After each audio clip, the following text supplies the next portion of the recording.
Fox News Alert, and back now to our breaking news as we get the first details of the president's major announcement on gun control tomorrow. And it appears now that he is going to be joined by some special guests that we had not heard about until about 8 minutes ago. Here's Jay Carney speaking about it moments ago. I can tell you that tomorrow, the president and vice president will hold an event here at the White House to unveil a package of concrete proposals to reduce gun violence and prevent future tragedies like the one in Newtown, Connecticut. They will be joined by children from around the country who wrote the president letters in the wake of that tragedy, expressing their concerns about gun violence and school safety. So is that appropriate? Joining me now, Leslie Marshall, a syndicated radio talk show host and a Fox News contributor, and Chris Plant, who is host of the Chris Plant Show.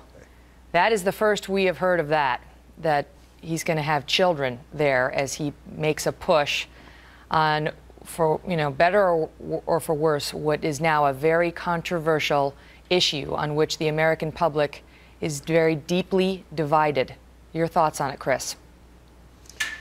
Well, unfortunately, this has become de rigueur in American politics, but it's cynical, it is shameless. It is the use of children as props to advance an agenda that existed long before the Sandy Hook tragedy.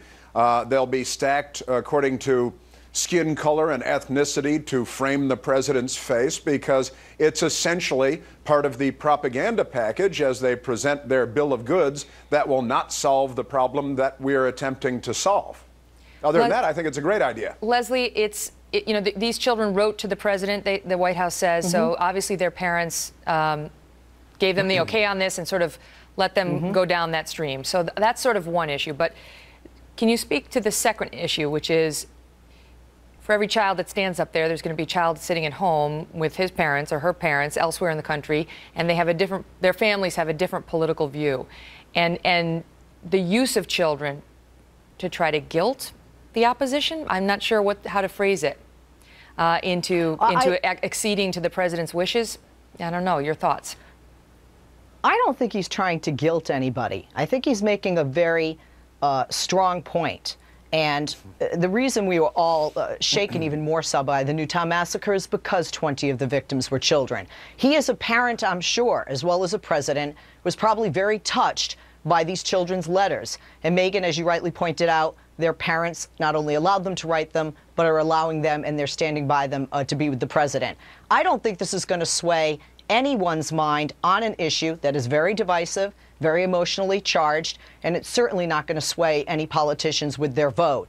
I understand some people might say it's sensationalistic, but if we look back, presidents left and right have used, when either proposing legislation or certainly when signing into law, groups, and sometimes they involve children, whether it be the Americans with Disabilities Act, Megan's Law, Mothers Against Drunk Driving, programs that affect veterans. And I think part of that is just to show that these are the people that push for it. I mean, everybody remembers the picture of President Obama signing the health care law with that beautiful little boy standing next to him. Everybody remembers that picture, I think. But when you're pushing for it, I mean, I don't know. I mean, it sounds the message is, 20 children were killed and more children will die if we don't do, this is the picture I reference on the healthcare, if we don't do what I want us to do. But, to telegraph in some way to the other side, and you tell me, Chris, whether this is what he's doing, but that if you don't agree with me, children like this are going to die. What if a Republican president came out pushing an anti-abortion bill and had a bunch of children standing behind him and said, it's children like these you're killing? It's just, using children just raises the emotional hackles. Yeah, surrounded by infants, by preemies, when speaking up against abortion. This is just how cynical things have gotten in this town, quite honestly. It's purely for the imagery. The imagery they recognize is probably more important than what's in the legislation. They have an agenda. We know that the Washington Post reported last Friday that the Obama administration had the Justice Department in 2011 draw up a wish list for gun control, which I assume we're going to see that rolled out, or some version of that rolled out tomorrow by the president. This was a pre-existing list of demands by the Democrats, by the Obama administration, that they kept under wraps, according to the Washington Post, through the election cycle. And now they're trotting it out. And of course, they're going to surround themselves with children. The problem that I have is not just with the cynicism and the propagandistic value of the imagery that they're conjuring up here, but the fact that they're going to present the American people with a series of proposals that will trample the Second Amendment, as they desire to do, but that it won't solve the problem that we're looking to solve. Well, they oppose I know. Well, that's a different rational... issue. That is a different issue about, you know, whether the proposals are going to solve it or not. I mean, I want to stick to the use of the children for now.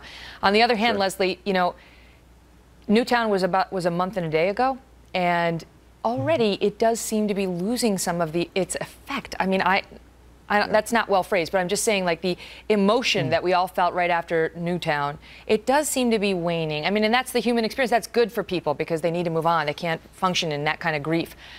And so maybe the White House is trying to remind people that 20 babies were killed. They were killed. Little 5- and 6-year-old, you know, 6- and 7-year-olds were killed. And there will be more if we don't do something. Now, it may not have to be gun control, Absolutely. but something needs to change. Yeah, absolutely. You know, the fact that we can even say, in the latest massacre in America, ...